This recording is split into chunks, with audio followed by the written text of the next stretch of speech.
Saloon was silent when she refused the sheriff. A cowboy stood and said, "She already belongs to me."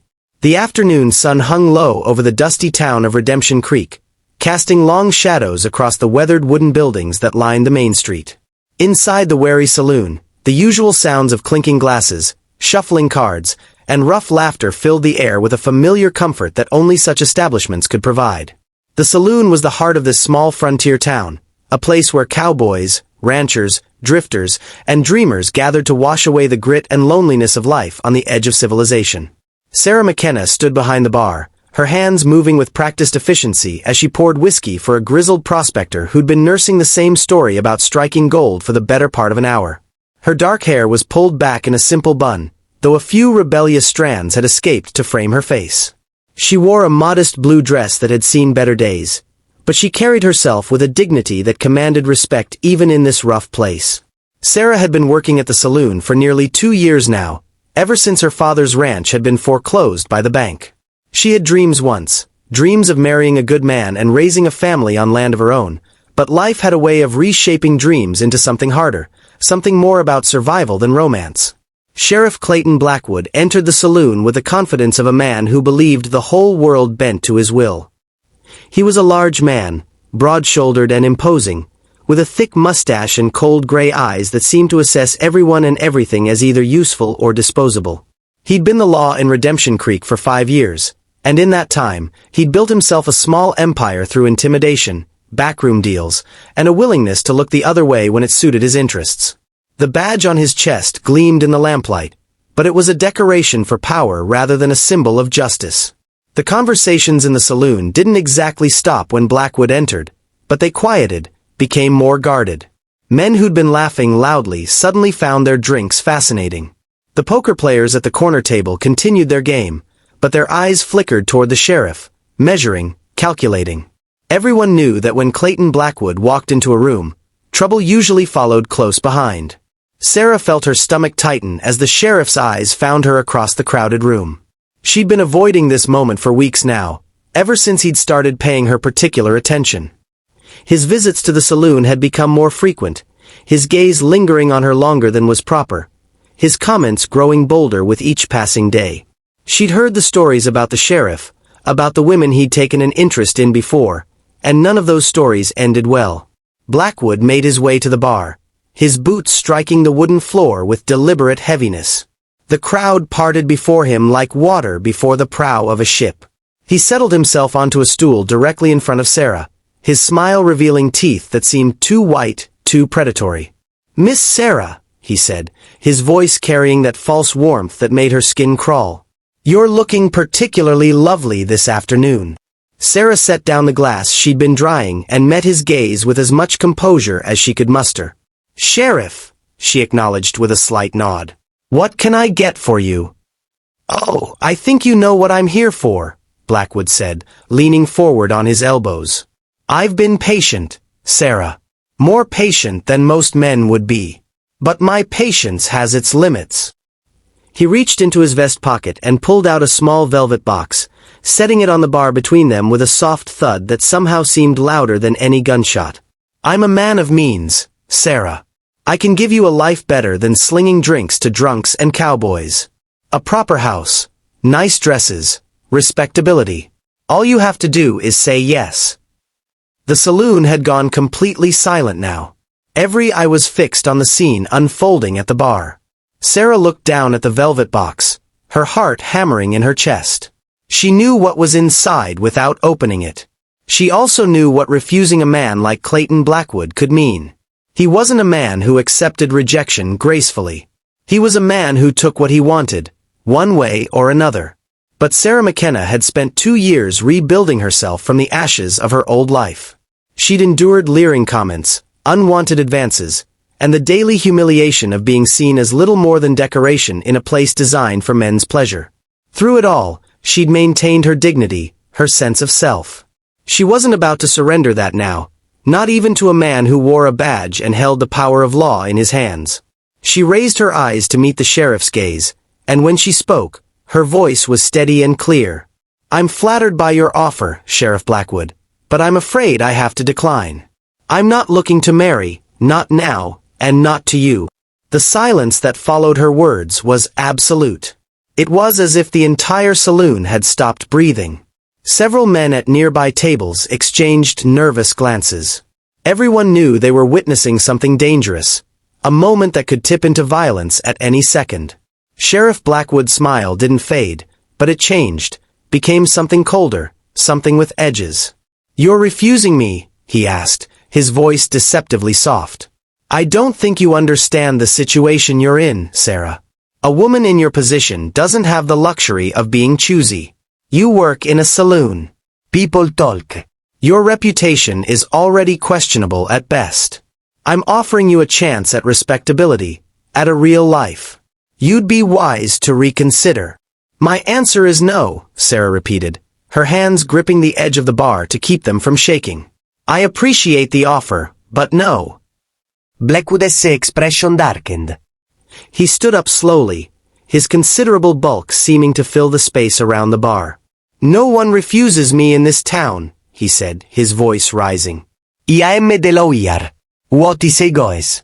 And I say you're going to be my wife, whether you like it or not. We can do this the easy way, or we can do it the hard way, but either way, you belong to me now." It was at that moment that a chair scraped loudly against the wooden floor in the back corner of the saloon. Every head turned to see a cowboy rising from his seat at the poker table.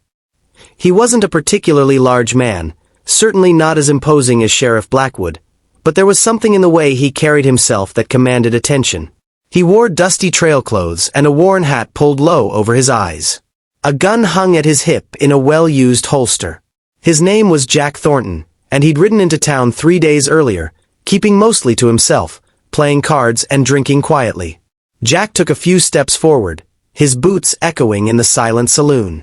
His hand didn't move toward his gun, but everyone in the room was acutely aware of its presence. When he spoke, his voice was calm but carried an edge of steel that made it clear he wasn't making a casual observation. "She already belongs to me," he said simply. "The words hung in there like smoke." Sheriff Blackwood turned slowly to face this unexpected challenger, his eyes narrowing with dangerous interest.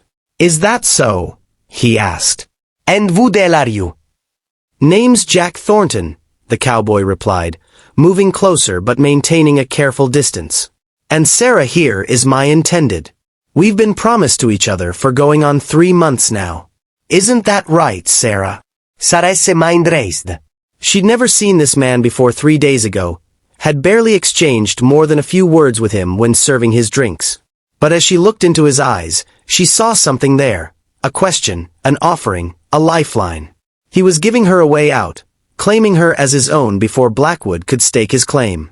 It was a lie, but it was a lie that might save her from a fate worse than any falsehood. "That's right," she heard herself saying, her voice gaining strength. "Jack and I have an understanding. I was waiting for him to finish his business before we made any formal announcement."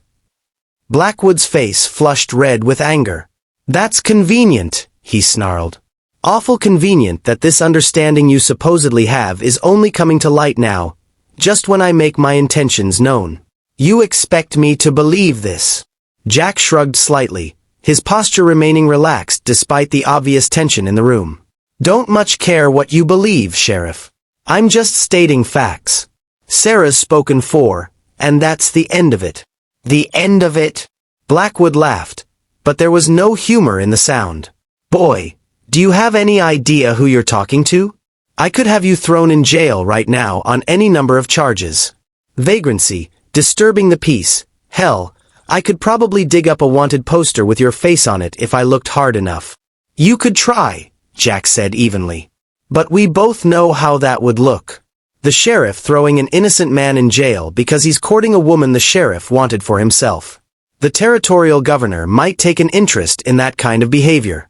Folks in town might start asking questions about other things you've done, other abuses of power. Sometimes it's better to let things go, Sheriff. To accept that you can't always get what you want." The challenge was laid bare now, and everyone in the saloon understood what was really happening. This wasn't just about Sarah anymore. It was about power, about whether Clayton Blackwood's authority was absolute or whether it could be challenged. The sheriff's hand moved toward his gun, and several men scrambled to get out of the potential line of fire. Jack's posture didn't change, but his eyes tracked every movement with the focus of a man who'd been in dangerous situations before. "You really want to do this?" Jack asked quietly. "Draw on an unarmed man in front of all these witnesses? Because I'm not reaching for my gun, Sheriff. If you shoot me, it'll be murder, plain and simple. And even your friends in high places won't be able to cover that up." Blackwood's hand hovered over his weapon, trembling with rage and indecision. The entire saloon held its breath. Finally, after what felt like an eternity, the sheriff's hand moved away from his gun. But the look in his eyes promised that this wasn't over, not by a long shot. "You've made a powerful enemy today, Thornton," Blackwood said, his voice low and threatening. "Both of you. You think you're clever, think you've outsmarted me, but I've got a long memory. This town isn't big enough for people who disrespect me." He turned to Sarah one last time. "You're making a mistake, Sarah. A big one. And when this drifter leaves you high and dry, don't come crying to me." With that, Sheriff Blackwood turned and strode out of the saloon, slamming the door behind him so hard that the windows rattled. The moment he was gone, the tension broke like a snapped cord. Conversations erupted around the room, everyone talking at once about what they'd just witnessed. Sarah sagged against the bar, her legs suddenly weak. Jack moved closer, concern evident in his expression. "You all right?" he asked softly. "I think so," she managed. "Thank you. I don't know why you did that, but thank you." Jack smiled slightly. "Let's just say I've never been fond of bullies with badges. And I've seen what men like Blackwood do to women who can't fight back." He paused, then added, "But you should know, we've just made this real complicated for both of us. Blackwood isn't going to let this go." Sarah nodded, understanding the truth of his words. "What do we do now?" "Well," Jack said, "I suppose we better make good on that story about being engaged. At least for a while, until we figure out a way to get you out of this town safely. Unless you've got somewhere else to go." Sarah shook her head. She had no family left, no friends with the means to help her escape. "I have nowhere," she admitted. "Then it looks like we're in this together," Jack said. He extended his hand to her across the bar. "For what it's worth, Miss McKenna, I promise you this. I'm not Blackwood. You have my word that you'll be treated with respect and that when this is over, you'll be free to make your own choices about your life." Sarah looked at his outstretched hand, this stranger who'd just appended her entire world to save her from a fate she couldn't bear. Slowly, she reached out and took his hand. His grip was firm but gentle, and for the first time in months, Sarah felt something she'd almost forgotten: hope.